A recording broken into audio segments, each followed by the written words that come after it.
இந்தியாவுக்கும் நியூசிலாந்துக்கும் இடையிலான ஒருநாள் கிரிக்கெட் தொடரின் இறுதிப் போட்டி ஞாயிற்றுக்கிழமை இந்தோரில் உள்ள ஹோல்கர் மைதானத்தில் நடைபெற்றது.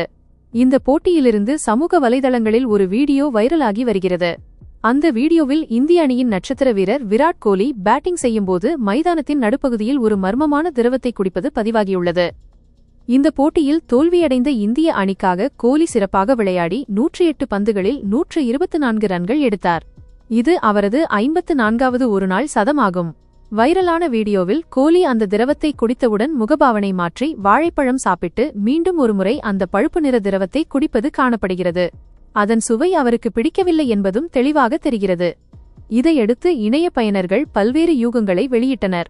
சிலர் அது ரம் எனவும், சிலர் மைதானத்தில் மதுபானம் எனவும், மற்றவர்கள் அது ஒரு எனர்ஜி ட்ரிங்க் அல்லது பிக்கிள் ஜூஸ் எனவும் கூறினர்.